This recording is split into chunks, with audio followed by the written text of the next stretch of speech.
Okay, 3, 2, 1, and go. Hello, listeners, and welcome to Fighting Failure, the podcast where we discuss solutions to the climate crisis. I'm Hisham, and I'll be your host for this episode. And I'm Oscar, and I'll be your co-host for this episode. However, I will sort of be letting Oscar kind of take us away on this episode because this is somewhat of a continuation of Oscar's transport section from the start of season 1, which included electric vehicles, planes, space travel, which might not be relevant to urban transport, but also global supply chains, hydrogen as a potential sort of fuel. And so go back and listen to those if you haven't already. But in this exciting episode of Fighting Failure, we are going to investigate how good public transport makes cities better places to be, as well as how inefficient cities are and how bad they can be for the environments if they're set up in an inefficient way. Yeah, as Hisho said, I sort of do like to specialize in transport, and I guess we're sort of looking at a similar problem of transport that we did in section 1, but I think this is not a repeated episode. It is very much looking at it from a different aspect, from a different lens, because we're seeing it from the view of urban expansion, from the view of people living in cities. So that's both the social, economical, as well as environmental benefits of public transportation. So I'm very happy to do this episode, and I think it does add a lot more onto the section 1, because in section 1 we did EVs, which are kind of relevant, but they're not really public transportation. Then planes and space travel are not really urban transport. We did sort of look at, public transport within, our solution section on occasion, just briefly touching on it, but this will definitely go more in depth. So it's definitely an episode worth listening to. Don't just give up now if you're like, well, they've done a whole section on it. This will be a good episode. Generally we start these episodes with like problems and then we do solutions. So this is no different. What's always the question is, what are we saying the problems with public transport? We're saying the problems that public transport is addressing. So in this case, we are saying, what are the problems with transport generally in cities? And so generally the problems are, of course, cars. So Hisho, shall we get into it? Yeah, so the number one thing is that we've built up this dependence on cars to get around. And we've built this accommodation for cars by creating wide roads that enable us to have multiple cars and per family, that allow for everyone to have a car. In fact, in a lot of these big cities, a lot of the houses surrounding cities, so a lot of these cul-de-sac housing, if you haven't listened to the American Dream episode, go back and listen to that. But a lot of these cul-de-sac housing units have big garages, some of them 1 car, some of them 2-car garages, and that also helps accommodate for having at least 1 car per sort of family or per sort of renter of that unit. And this just makes it wildly more inefficient, because the city then has this, there's this kind of like, it creates this, the ability to accommodate for cars, and then therefore people kind of go, well, I can have a car, it's doable, so why shouldn't I have a car? And then it sort of becomes the ideal thing, because they've made it seem like the ideal thing, because the roads are wide, and they made it kind of the primary transport method within a lot of cities, especially in the US. And this car dependence goes even deeper. It's not just that I can have a car, so I will have a car, or it's more convenient to have a car. But people who don't have cars are at a huge disadvantage in these cities that are so car dependent, to the extent which, if you take public transport, that is actually extremely stigmatized, because it's a sign that you can't afford a car, which really shouldn't be the case. Because, for example, we don't have a car, but that's not socially stigmatized. And that's like, wow, you don't have a car. That's awesome. How cool. I wish I could do that too. Because not everyone can, of course, because you do need to be able to have access to public transport. And most places you couldn't live without a car. And so, yeah, this dependence on cars, and this deep-rooted dependence on cars, leads to multiple issues. So first one that Hisham mentioned is wider roads. And obviously building wider roads as opposed to narrow cycle paths or green areas incurs a much higher carbon cost. Bitumen, tarmac, the stuff that asphalt, whatever it's called, that is actually made from crude oil. So if you fractional distillation of crude oil, bitumen is actually just the very bottom bit. So it is literally an oil product. And I think it's mixed with probably gravel, which has to be quarried and transported. So you can imagine how the more cars you have, not only is there the huge carbon impact from those cars, but also the expansion of roads and highways and everything is even worse. And if you think about it as well, it's almost like Zeno's paradox in a way, because when you expand a road, you're taking away land that could otherwise be used for housing. So that housing has to be built further away from the city centre, and you need roads to get there. So it's almost like every time you build a road, you need to build more roads because your housing is getting further away. And you can imagine where this ends up is you've got big, sprawling, car-dependent cities, and that's no good for anyone, really. And so the second issue is also increased use of cars in general. And this is fairly obvious if we don't even need to state it. Cars cause carbon emissions. Electric vehicles don't cause nearly as many carbon emissions, but we discussed in episode 1, there are a multitude of problems with them as well. And in any other metric other than carbon emissions, they're just as bad as normal cars in terms of encouraging car dependence and that sort of thing. And then the third thing is that when people are just driving everywhere, they've got like 5-meter walk from their front door to the car, and then they drive wherever, and they're not, say, even just walking to a bus stop or walking or cycling their whole journey. There are innumerous health downsides of this kind of sedentary lifestyle where people are just sitting down.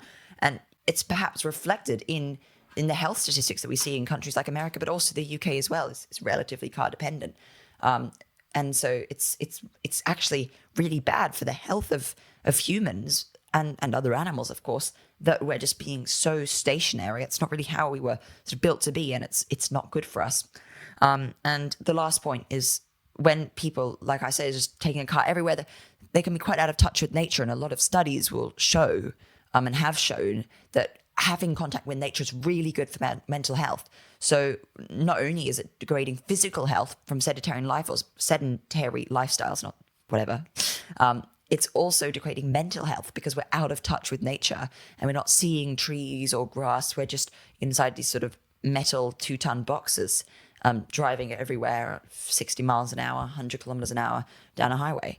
And I think this is just a personal hypothesis, but I think when you're out of touch with nature in this way, it could potentially, it's not always, but potentially, mean that people have potentially a more consumeristic lifestyle, and they're more inclined to buy things because they don't really see firsthand the impact that their decisions have. So yeah, the next problem is kind of areas that aren't walkable and cyclable, just not being great on the whole. And so as we've sort of mentioned in episodes 24 and 25, there are serious downsides for children living in car-dependent suburbia, such as, but not limited to, kind of this lack of independence. So, I mean, one of the many joys of being a child is learning to be independent. And I think for a lot of parents, one of the joys of parenting is being able to see your kids becoming independent.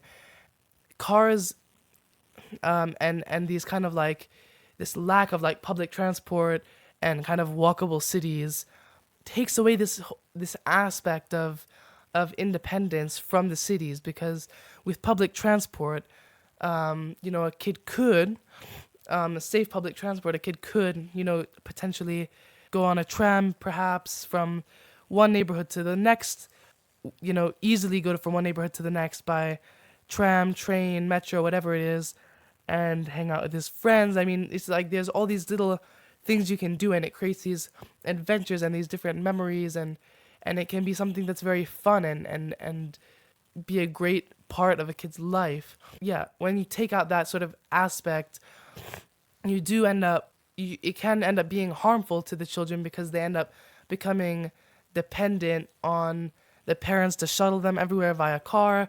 And then again, that just kind of hammers in the idea that, cars are the method of, like, we need cars to get around. And so then, it just kind of gets into the kids' heads that when they're older, they should get a car because they need a car to shuttle their kids around. And it's just reinforcing this kind of negative idea that cars are the must-have method of transportation. And I want to build on your point about independence, because I feel like in a place with good public transport, good walkability and cyclability, there is a sort of graduation of independence. So when you start as a little toddler, you're going to be dependent on your parents all the time. But then as you get older, you might be able to just walk around the block by yourself, maybe take the dog for a walk or visit your friends who live like one street away. And then as you get older, you learn to ride your bike, and then you can go a bit further away. But, often when you're, under 10, you want your parents to ride with you, but you're learning to ride the bike, and you might be able to then ride your bike to school by the time you're 5 or 6. And then once the time you get into secondary school, at least like I was riding my bike all the way around Oxford. And if you live in a city that has, for example, Melbourne, where I was recently when I was visiting my family in Australia, it's a pretty car-centric city. There's a lot of highways and freeways and car parking everywhere. But one thing that does have is an excellent tram network. And so I know some of my cousins, for example, when they go into secondary school, they take the tram by themselves to school. And so, they get a phone so they can contact their parents in an emergency. But then they're suddenly so independent. They can do what they want. They take the tram to get to school. They take the tram on the way back. And, they can hang out with their friends. Maybe if their friends take the same tram, or they can sneakily go to McDonald's on the way home without their parents knowing. It's all these sort of obviously things we're not supporting McDonald's. If you get the McPlant, Yeah. that's all I'm saying. But if it's sort of this graduation is that you start from a very low independence, but you gradually get higher. Whereas in US, you get, this is in general, obviously not every specific place is like this, but you get shuttled around by your parents until you're 16, then you get your driver's license, and suddenly you're 100% independent. You've got a car. You can go anywhere by yourself anytime you want, and far distances. And I feel like that graduation from no independence at all to suddenly being really independent, being able to go wherever you want, is potentially dangerous, because you might not know exactly how to do things properly. If you're 16, you're still a teenager, you still potential issues with that. Your brain's still developing. And I think being able to have a sort of level of independence from bike, but you couldn't run away from home on a bike. You wouldn't get very far, would you? But in a car, you could actually say you were struggling with mental health, you could literally drive from across the country in a car if you are able to top up the fuel. So it's in fact a bit of a tangent here, but I'll try to make it brief. Is that maybe 50 years ago, you didn't have to be 18 to be served alcohol at a pub, which is sort of like a bar in the UK. But if you were, say, 14 and you went into a pub, you wouldn't get served like strong beer. But if you did, you'd be kicked out. And if you were rowdy, you'd also be kicked out. But if you were polite and you asked nicely and you were there with your friends or maybe even your family, you'd be able to get a pint of mild, which is a beer that's so weak. It's got alcohol, but it's so weak that you couldn't drink enough to knock you out. So it's that sort of idea that back then with alcohol, you get a sort of graduation from mild beer, and then when you're older and you know how to responsibly consume alcohol, then you get stronger beers. Whereas nowadays, it's you kind of any alcohol at all, suddenly you're 18, and now you can get absolutely drunk in one night with your friends, and that's potentially very dangerous because people don't know how to consume responsibly.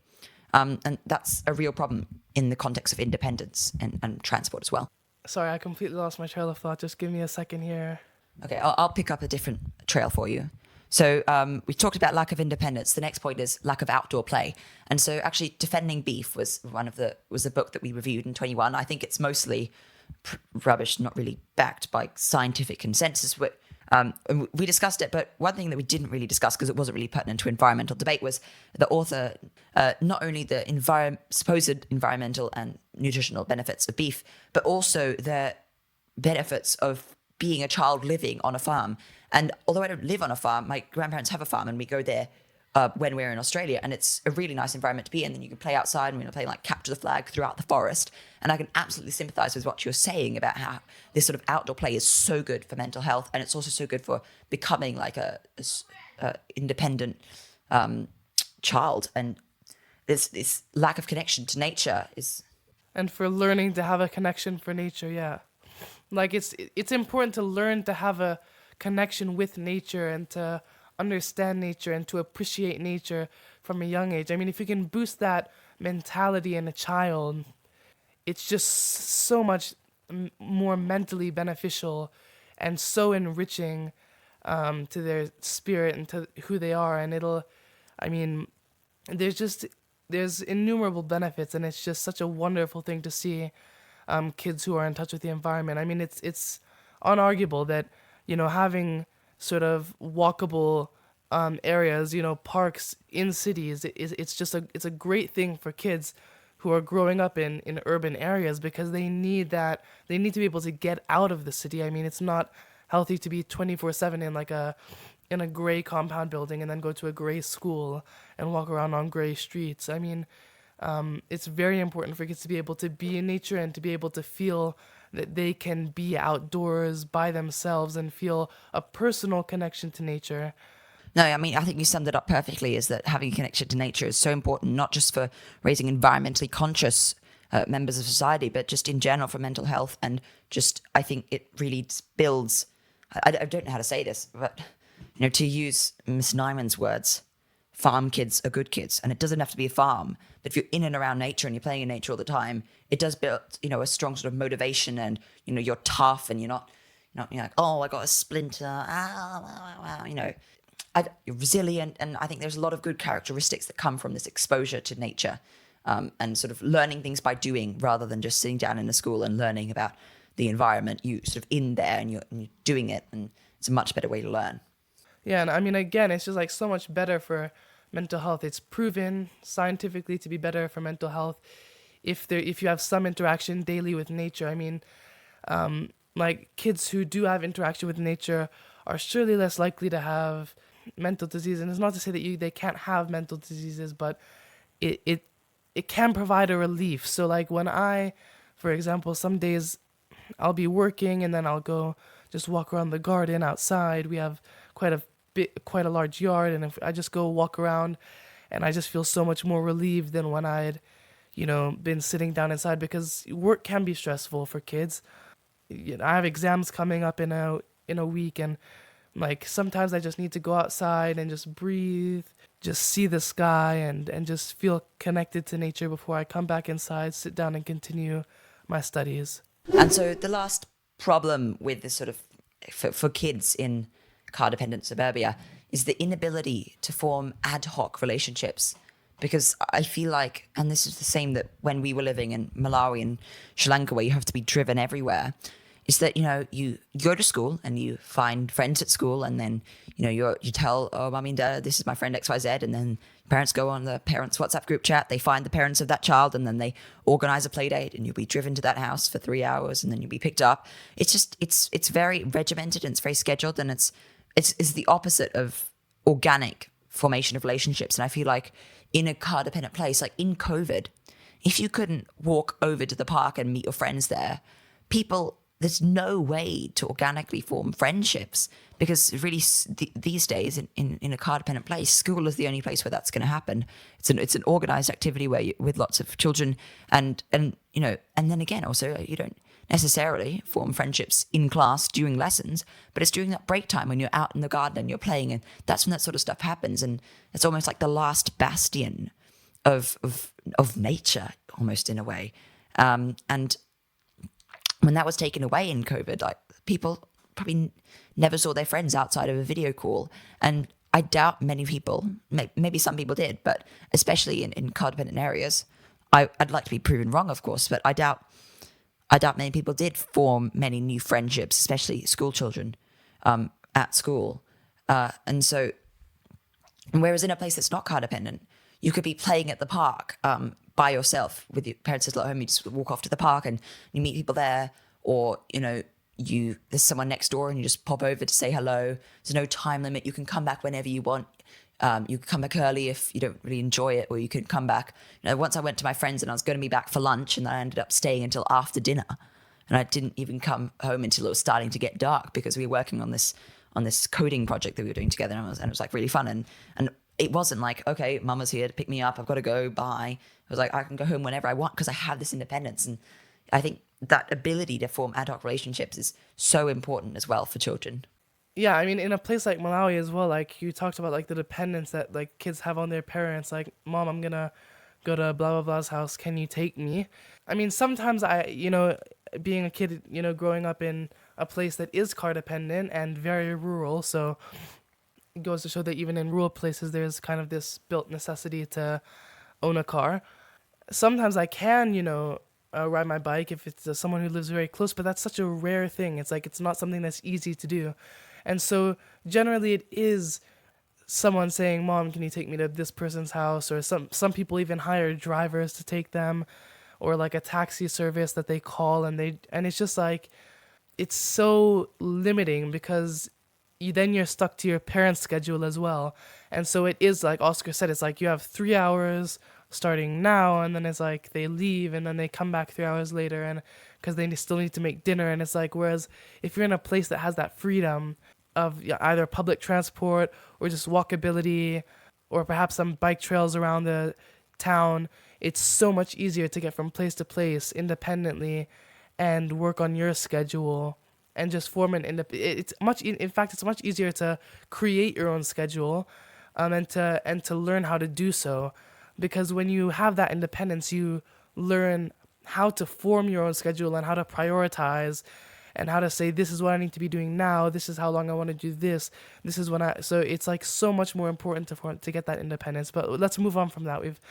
We spent a long time on this, but I'm glad we did, because I think it was a really fruitful discussion and really important things to bring up. It's not just the environmental problems with car dependent areas. In fact, it's a lot more than it's damaging our health, and it's damaging our ability to function as humans, almost, in a way. Like, maybe I'm being a bit dramatic, but I think you can see the validity of my points. Not you, Hisham, but you, the audience. Okay, so I'll just take this short point as car traffic is less likely to stop at the corner store, meaning local businesses get dropped in favor of large chains at suburban malls. This in turn leads to the conglomeration of the retail space, and local businesses are unable to break into these chain-dominated malls. So I'll keep it brief, but a local example, which is kind of counterintuitive, is that on Walton Street, which is a street in Oxford in a suburb called Jericho, and it's got a lot of like small local businesses along it, and the council wanted to block off the street at one end so that car traffic could still go along, but it wasn't a through road anymore, and traffic would be redirected to the main road through the area. A lot of the businesses were protesting this, and they were saying, oh no, keep the road open, you don't want to deprive your businesses. And then all the residents were like, yes, low traffic neighborhood, we don't want so many cars coming through because obviously it's a nuisance. And so in the end, the road is now back open. But I was constantly wondering, why do they not want the road to be closed? The businesses, that is, because when have you ever been driving along a road trying to get somewhere and you see a local business, you're like, oh, I'm going to stop there and spend some money?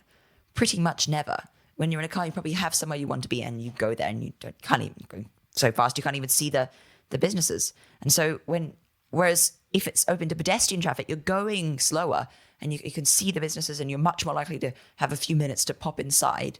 And so I think like a low traffic neighborhood and pedestrianized streets are so much better for shopping and so much better for businesses. So it's a bit counterintuitive why the businesses are protesting against it.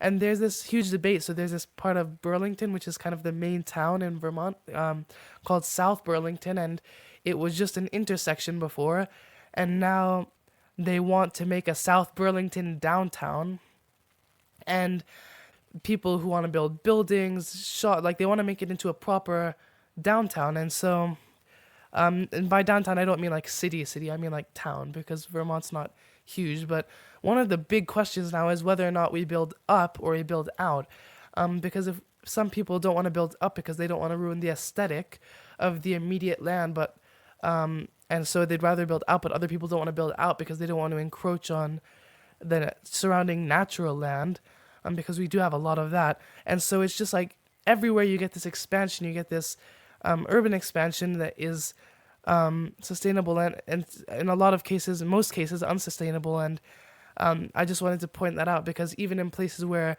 things are generally sustainable, and as I like to point out, like Vermont's quite a sustainable place, you do get these big problems like development-wise, and you can't just turn the blind eye to them and say, well, we do everything else okay. Yeah, and about the up versus out debate, I mean, in terms of ruining the aesthetic, I think that's a very subjective point of view, because if you think about somewhere like Paris doesn't have many skyscrapers, but it's got these sort of 6-story, like very nice, like Parisian buildings. Like, it's a very classic look. And that's very much a dense city center, but it doesn't have to be high rise, but it's like 6 stories tall, might not even have a lift.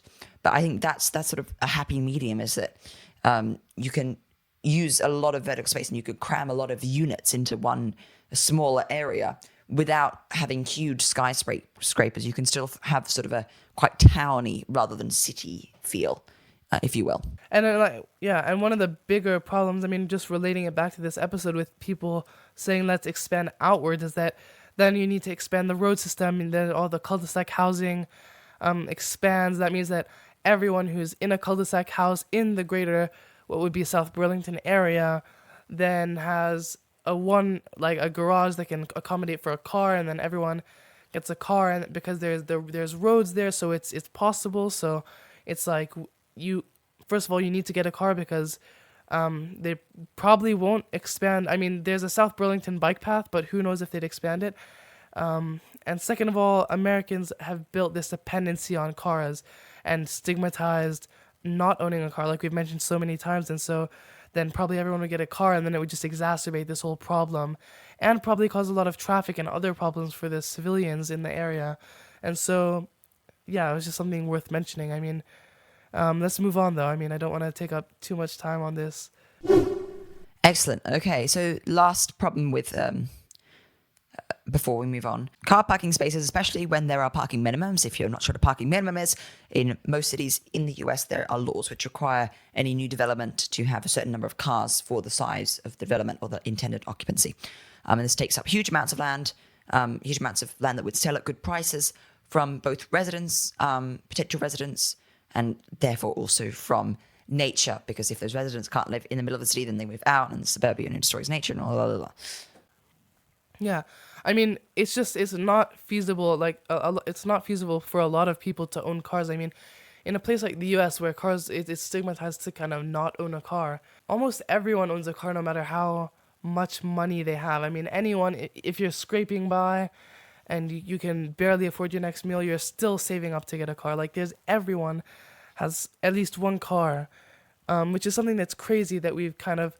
I mean, it's something that we need to break, is the stigma surrounding public transport and not having a car, because we're getting so many people who are not in a position to buy a car, who are buying cars because they need to buy a car, A, because of the dependency that the nation has built on cars, and B, because if they don't have a car, they'll be seen as lower, and that might affect their image, their public image. And so it's causing a lot of problems for a lot of people, that we sort of need essentially these cars.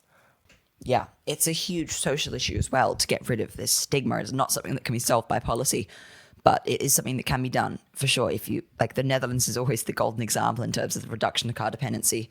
But if we look at what they've done there, it's clearly possible. And if you think about historically, we've removed today there's so fewer stigmas than there ever have been. If you think about all these sort of minority groups that there's no longer a stigma associated with, that's absolutely something that we can do as a society. The next point is very close to my heart, and this is that cars are really inconvenient. Number one, expensive cars lock less affluent individuals, less privileged people, away from accessible transport to get where they need to go.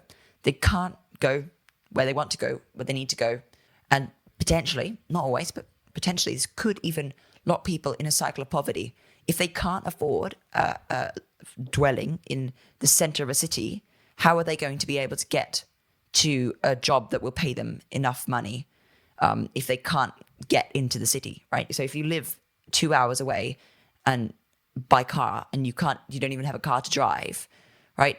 And the only good jobs are in the city center, but you can't afford a house in the city center. Like, how are you going to get by? It's really difficult. Whereas if there's good public transportation, if you think about somewhere like London, a lot of people commute into London from like Essex or Surrey, because the London Underground, goes actually past Greater London and into neighbouring counties.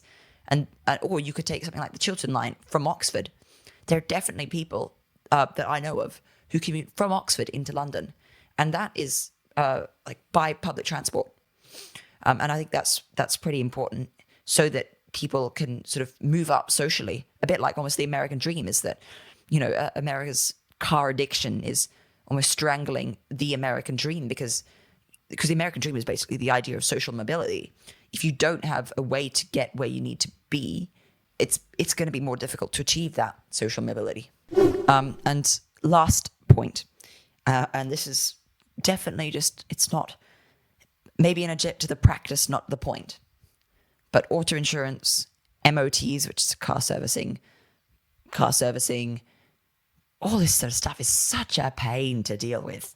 It's a lot easier just to have a bike that you store in front hallway or around the side passage or just lock outside, that doesn't need to be registered and doesn't need to have tax and doesn't need to have servicing. You can just ride your bike, and it's so freeing not to have to deal with all this like paperwork that comes with having a car.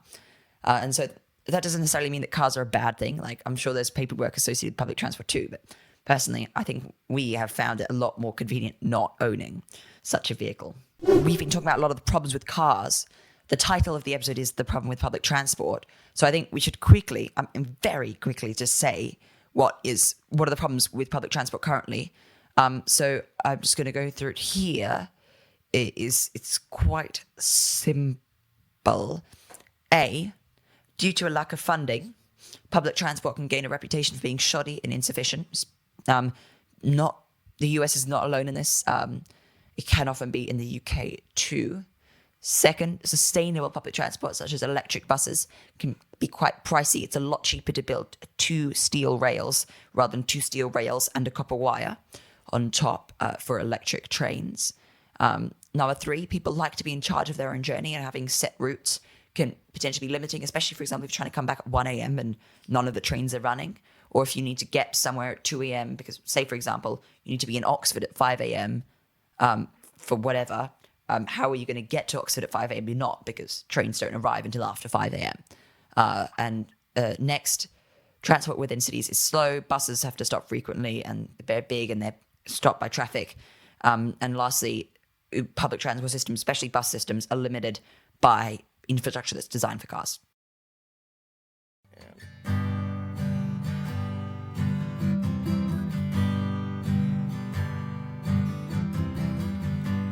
You're listening to Fighting Failure, the podcast where we discuss solutions to the climate crisis. This is episode 29, part of the Urban Expansion section hosted by Hisham Kanaan. This episode is all about the problems with car dependency, the current state of public transport, but also how we can improve it going forward to make it better, more socially, economically, and environmentally sustainable cities.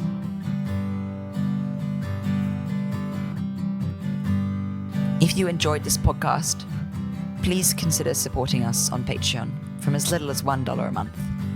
See the link in the show notes.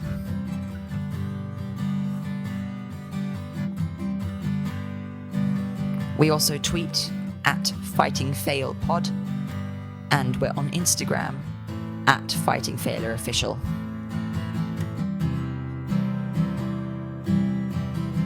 I particularly suggest the latter because I like to do some fun photoshops of ideas for episode art, and that's where we post most of our updates if you want to keep up with the show. If you enjoyed this episode, please consider giving us a 5-star rating on Apple Podcasts, as that really helps to spread the show and help others find this content.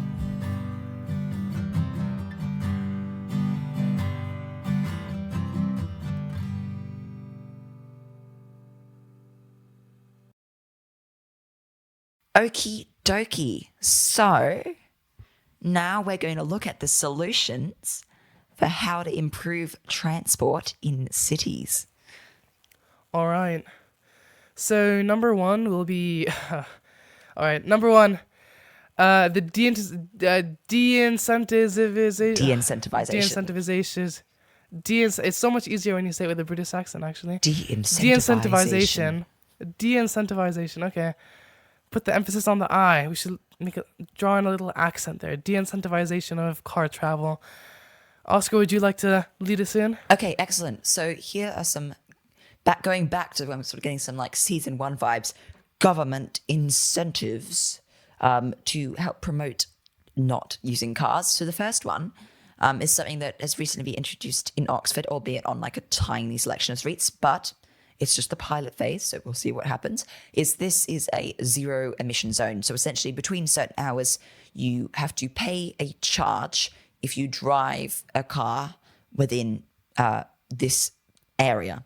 And that will go to the city council to use, probably, hopefully, for environmental reasons. Something that London is well known for is they have a LEZ, LEZ, low emission zone, as well as a ULEZ, ultra low emission zone. And so in those areas, your car has to meet certain emission standards, which I believe is probably like Euro 6 or something along those lines. And so it's mainly like diesel trucks and vans that are targeted with these sort of emission reduction regulations. And obviously, having to pay a charge which can be quite high, I think, de-incentivizes people or disincentivizes people. Maybe the word is disincentivization rather than de-incentivization. It disincentivizes people from I think it's taking cars. De-incentivized. I think but I might don't have been know. wrong. Yeah. I think it is actually disincentivization. Yeah, that's no longer You true. think? Oh, wait, no, it is. Sorry, I need to look Yeah, this that's up. what I thought. Keep talking. Wait, I'm so okay. Anyway, so I mean, the sort of the next thing that I'll touch on is that EV. Let me just read it entirely. Redo that entirely. Okay, just cut that out, Oscar. Just cut that out. Okay, sorry. So the next point that we'll hit on is electric vehicles. And like I mentioned before, electric vehicles. The problem is not so much with them, but is with the grid to support them, that's making them currently sort of unfeasible for a lot of the population. And so one of the big things that we can do, I mean, is demanding that the government increases electric vehicle charging stations within the city, free electric vehicle charging stations, to incentivize the public to buy EVs. Yeah, because that And would it's make something them that's free to happening run. in some places. Yeah, it's something that's happening in some places and not other places, like the U.S. But it's something that we should be seeing more everywhere because it's something that everyone can do. I mean, if you look at the cost of importing fuel, if you're not getting fuel right there, which I don't think there's really any country that does that. I mean, almost The every US country has a lot of imports fuel that it gets for itself, I think. But it will be transported from but anyway, Texas to if you look Maine, at for example. the cost of transport or import, whatever it is, of fuel, and then I mean, of course, then where do you get the fuel? The cost of like setting up the rig for the oil, or the cost of fracking, or whatever it is that you have to do to get the oil. I mean, the cost, it's just it's crazy. I mean, I was looking at like organic chemistry the other day, and like the number of processes that you have to go through to get these like oil-based products, it's ridiculous. I mean, so the amount of money that they're spending there, if they just invested into expanding the electric vehicle grid, electric vehicles could be 100% feasible for everyone, and 100% better for everyone. No, not 100% better, but we're getting there. Yeah. Not to say that there aren't problems with EVs, especially in terms of with a society where all the like petrol cars now are replaced with EVs, which still have all those problems with car dependence. But they certainly alleviate a lot of the carbon emission problems. So yeah, government incentives for EVs, it's EV charging points as well as tax cuts. I think that's the thing a lot of governments are doing, is that they won't charge tax on electric vehicles, road tax as well as sales tax, potentially. Something that the government of Victoria is not doing. Anyway, and the last thing, that something's really easy to implement, I think, because you just need buses and a parking lot, is a system called Park and Ride. We have like 5 different park and ride places around Oxford. It's pretty awesome. But essentially, you park your car at the edge of the city, so you can still drive to Oxford, for example, but you park your car at Redbridge or Pear Tree or Oxford Parkway, and then from there, you'll take a bus, and they're frequent, and they go to where you need to go. And in fact, buses are potentially better because they can use the bus lane, so they can go faster, and then take the bus into the city. And then you take the bus back out on your way out and take your car from there. It doesn't work for everyone, but it's highly encouraged because it reduces congestion as well as emissions. And so it doesn't even require people to get rid of cars, but it means that we can have relatively car-free inner city centres, while still using cars to get around with the current, state of rail transport. Yeah, and that would be a huge step forward in terms of reducing traffic within cities, because you don't have everyone driving in with their car, rather have people coming in with the buses, and so the buses would dominate the kind of road system there, and that would be very alleviating on the strain within cities. And the next point is cycle infrastructure.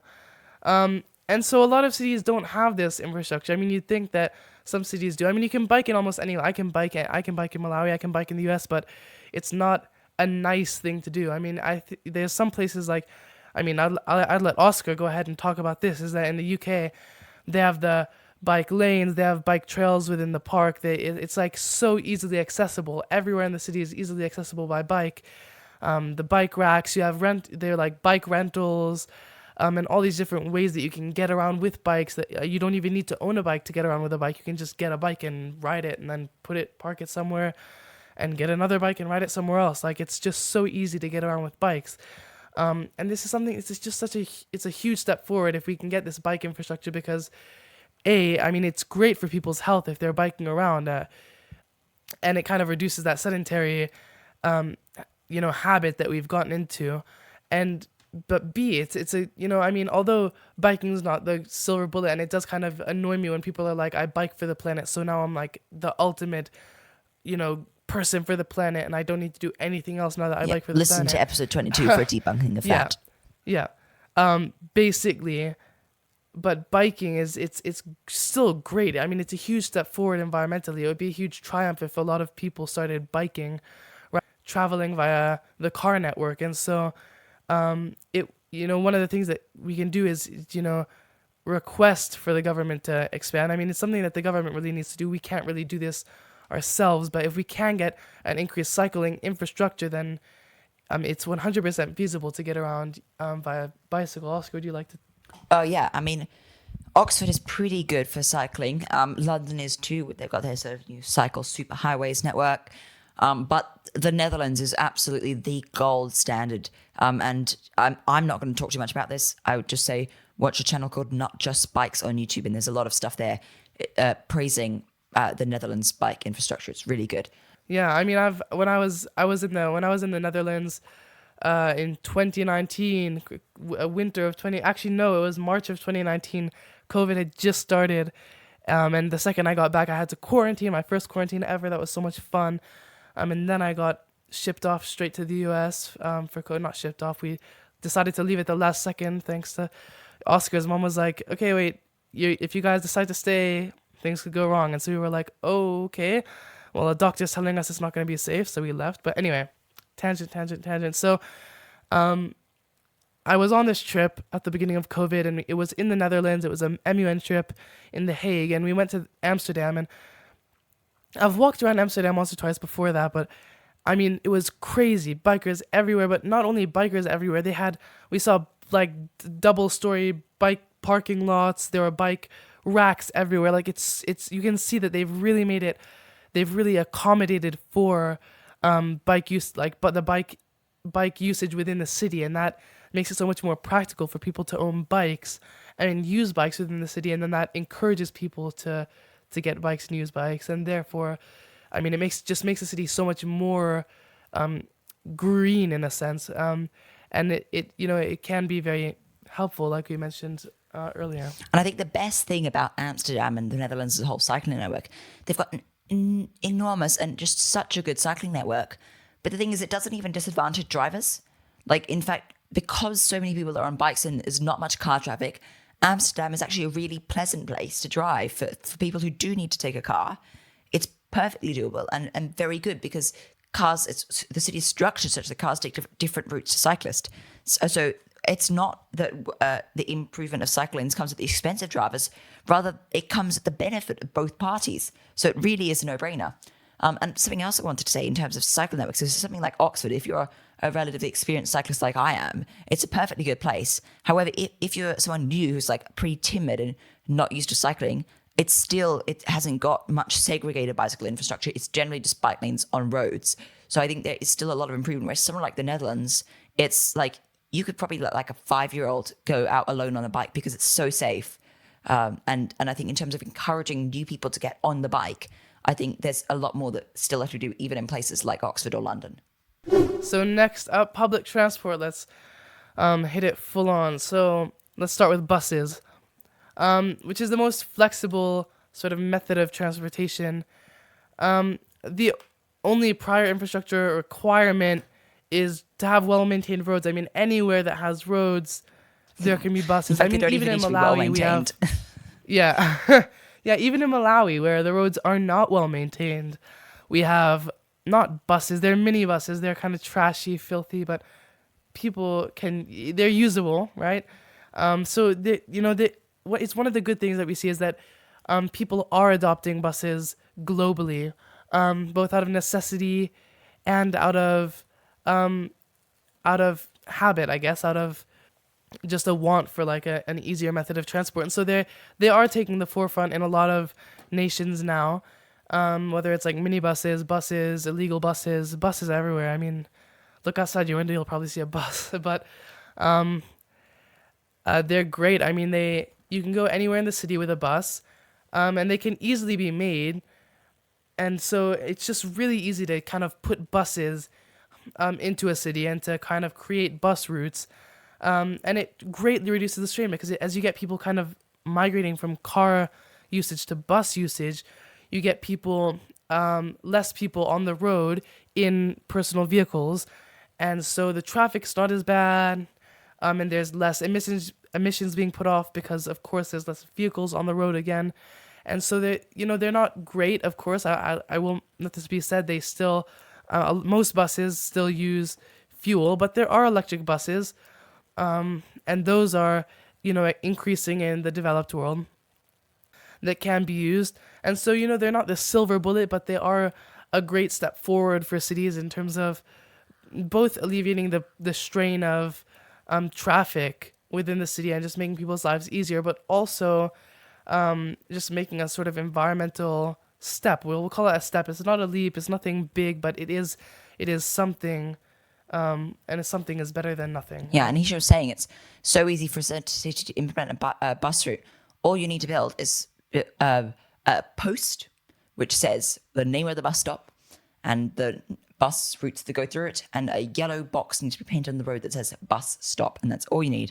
Shelter is optional. Or if you live in Malawi, or if you're in Malawi, they can just pull off on the side of the road without turning on their turn signal at any moment and pick anyone up. So, I mean, they are easy, right? Yeah, exactly. So some ways that cities can make buses more convenient than cars. Two things I've listed here is bus gates.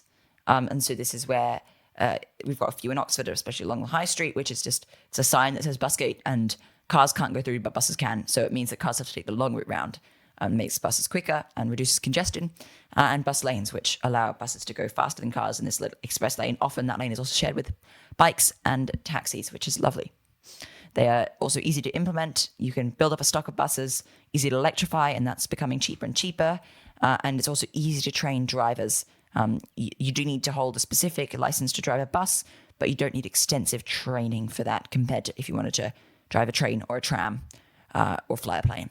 So next point is trains, and we have done an episode on trains, and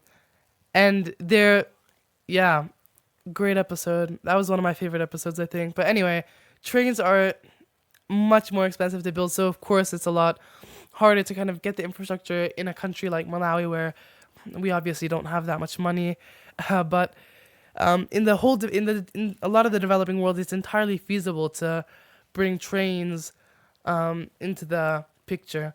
And it's a big problem that we're not seeing that in the U.S., which is something I didn't really get to mention before, is that, of course, the U.S. is not doing great on this. The U.S. transit network is quite appalling. I mean, there's basically no train network. There are a couple of routes that you can take from like D.C. to New York, but there's not really much. So, but trains are a great method of public transport. Oscar, I know you like trains. Would you like to? Yeah, sure. So, as you said, the disadvantages are the expense, but obviously this pays off because they're generally cheaper to run. Are they? Actually, I need to check that. But if overground, land needs to be bought for construction. That's always difficult if you're in a city like London. If underground, you definitely need to get a permit to be digging and around. And you need a big boring thing, a big initial investment. And and tunnel boring is time consuming and expensive. And then you need to build the whole like the whatever, like the different train stops are hard to build. I mean, not hard to build, but it does take money, of course. And then you have like in a lot of the big cities like London, like I've been in it, and I've been in it in Paris, I think, as well as that like central, where like all the trains go through, like the central train. I don't know what it's called. I've not that accustomed to train networks, having lived in Malawi and coming from the U.S. But that big central train building, you know what I'm talking about, the one where all the trains Central go train through. station, yeah. Yeah, that House one. spun And off HBF. it's just, I mean, if you've ever seen one, it's huge. And so the thing about, I mean, a lot of them are historic artifacts, and they're something to sort of be admired. But even to build a modern one, I mean, it would be quite a feat in a developing nation. I mean, in a developed nation, a developed nation with sufficient funds, it would still be feasible, but it would be a large investment and would probably take, a year plus to build, to get in place, and to get all Many years, yeah. the lines running through. So, yeah, it is a long-term investment. Yeah. And another difficulty compared to buses or trams is that even once you've got to your station, it can be a couple kilometers from where you want to go. So something like a metro generally has closer stations, but even then, still takes 10 minutes to walk between two stops on the tube. I remember we got from Germany to where was, I think, Paris by train, and then we got out of the central station, I think, that big building, and we had to walk because we were there during like the taxi strike. There were barely any taxis operating, and we didn't want to rent a car, so there were no taxis. We didn't have a car. We walked pretty much all the way. I think we walked all the way to the apartment. We might have got a taxi at some point for the last like 1 minute of the walk. It actually did nothing to help us, but we walked almost the entire way, and it was a little bit impractical, but it was nice to be out in the open air and just to, I mean, it was just hard with the bag. So trains can be a little bit impractical in terms of where they drop you off, again, because you have that set route, but it is still, I mean, it's an experience to be on a train. So it is, I mean, as much as they can be impractical at times, it is a huge step forward environmentally, but it's also just, it's nice to be on. If you're on a nice train, it is a very nice experience. Yeah, it's so much better than a bus because it's very stable, and you're going at a steady rate, and you're on an uninterrupted priority lane. You're not even on a lane, right? You're on a separate place. Much faster. They're almost always electrified, so barely any emissions. It's a great place to get work done. They often have Wi-Fi. It's questionably how good their Wi-Fi is, but it's a much better place to get out your laptop and check your emails than a bus ever could be, because they're just on a road. They're just bouncing around. They've just got that they're not on rails. Except there's actually this thing in Cambridge called the Cambridgeship Bus Way, and it's basically like a bus. They've got just like two concrete tracks and then like a side thing. So the bus is almost like on a railway, and it gets guided around. I wonder what that must be like. But anyway, so yeah, that's trains. Overall, difficult and expensive to build, but once you've got them, they're far better than buses. They're much faster, and especially if you want to, you can take a train for most of the journey and then take a bus to a specific place. They form a very important part of a city's transport system. Yeah. Oscar, would you like to take us away on trams and trolleys? Oh, yes, trams. Okay, so I'll be quick with these because we've run over an hour at this point. But trams are basically a hybrid between buses and trains because they just use streets as their thoroughfare. You just put rails in streets, embedded in streets. And often they also use old railways. So sometimes they'll go off a street onto a section of railway. And this could be an old railway that's no longer in use for mainline trains. They can stop frequently like a bus on the side of the street, which is exactly where people want to be. You don't have to come up through an underground entrance or come walk 10 minutes from the main station, which is good. They're always electrified, which is excellent in terms of emissions. However, you do need to install pantographs, which is the lines on top, and tram trucks, which are expensive to install and somewhat unsightly. Like, it's not so great if you've got these black wires crisscrossing the sky when you're walking along the streets, but I think it's a fair price to pay. Obviously, on a street, it's not going to want to have like electrified rails. That's probably a bad idea. Yeah. I mean, they're not too ugly. They're not like the worst eyesores. It's not as bad as having a sky that's just full of smog because of a ridiculous amount of car use. I mean, it's still a step forward, and I think it's not like a horrible sight to see. I mean, I've been to places that have trams, and I think trams are quite beautiful. I mean, I like the looks of trams, I mean, the black lines, of course, aren't like great, but you know, it's okay. It's not like the biggest problem that you don't have to be like, oh no, trams are coming. Trams, keep the trams away because they have the black lines. No, Yeah, yeah. it's not that big a And, deal. and if you really hated the black lines, you could get an electric tram that recharges at some point. Those exist. So the problem with trams is that because they're on the road, they suffer from traffic, so they have to stop start a lot. They don't have the problems of buses of being a bit jerky because they are on tracks, but they do have problems with traffic often if they're not given a right of way. And the saddest thing about trams is that basically every city in Europe and America used to have a huge tram network. And then it was just torn out in the 60s and 70s when cars took over. And it's just so sad to think that we had this huge tram and train network and omnibus, and now it's all gone because Henry Ford. Okay, and now quickly, this is basically a joke, but trolley buses. I have been on a trolley bus. They exist. I was on one in Bishkek, which is the capital of Kyrgyzstan. It was quite nice, but it's really the worst of both worlds because it requires the overhead line of a tram, but it has the road-going instability of a bus. So I wouldn't recommend them. They're zero emissions, but I don't think many cities are putting in new trolley buses, and for good reason.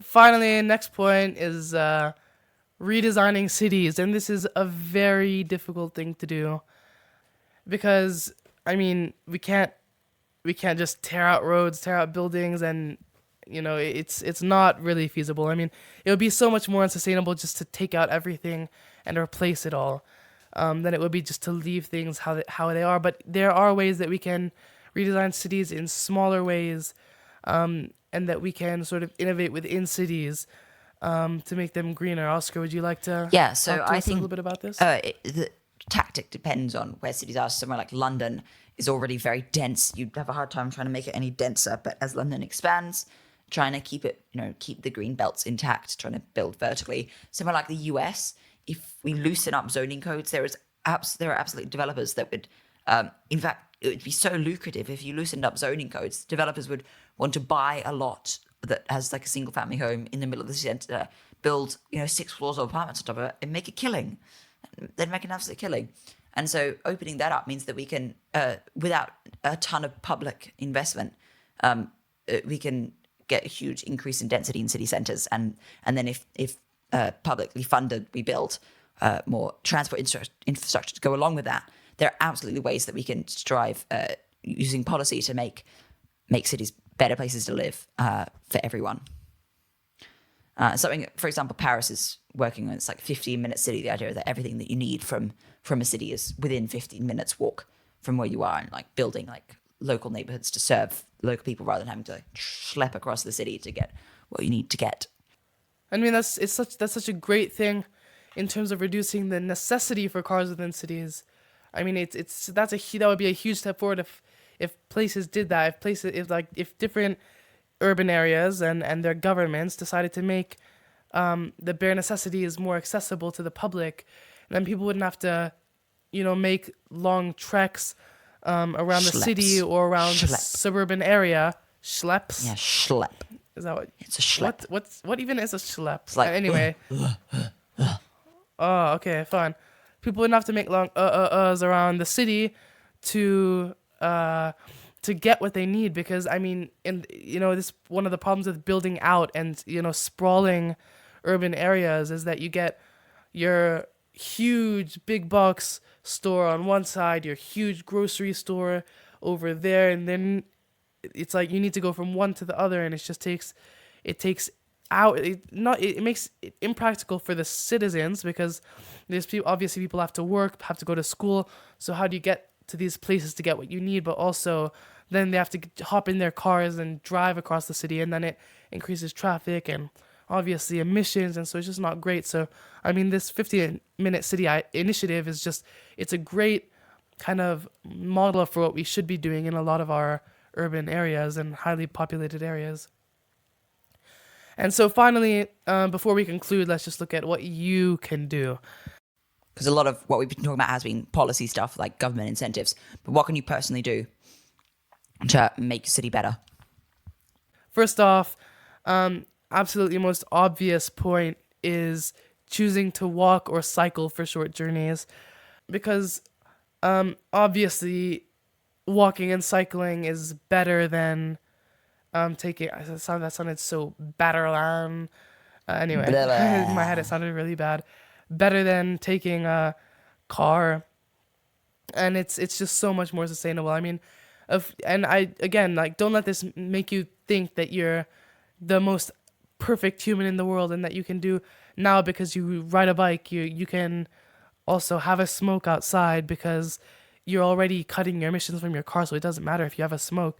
Like it doesn't make you a perfect human, but it is a huge step forward, and it will greatly reduce your climate footprint or whatever you're thinking about if that's what makes you happy. I mean it's nice. It's great to get out into nature. I mean, like we said before, and also as people start to do this, as people start to go on these walks, and cycle, and for all these short journeys, what the government might do, I mean, assuming you have an okay government, is that they might say, hey, look at all these people biking, look at all these people walking.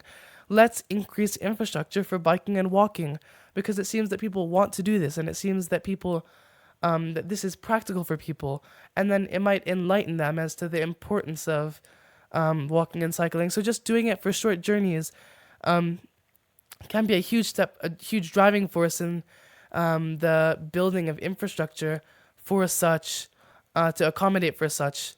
And then the next point is investigating in the availability and affordability of public transport in your area. So look into the public transport in your area. Is there public transport? So I think a lot of people also neglect public transport. Like I rarely think about the fact that in Burlington, in the town, or where I'm from in Vermont, we do have public buses. I mean, they do circulate around, and I never really. I mean, we come in with a car and we leave with a car, and we just walk around the city. This not a city; it's a town. It's tiny, but anyway, we walk around and we come in with a car and leave with a car. But it's so easy to go down with a bus. I mean, it's like I think often people just kind of fling these ideas out of their mind because they're like, well, I have a car, so why don't I just take that? Because we're in this habit of taking cars, and I mean, just looking into and being open to public transport is also a big thing you can do, and then just saying, okay, well, I do have this option, so why don't I use it? And finally, politically and socially encouraging the use and improvement of public transport. So that's like, not necessarily protesting, but kind of creating these. I don't know. It could be digital. It could be like, yeah, petitioning. It could be, messaging. It could be even like stuff like school message boards or anything as small as like a school message board where you post up little ideas or whatever. Just getting it out there. Yeah, tweeting. I mean, tweeting. Just anything, any social media, any media at all.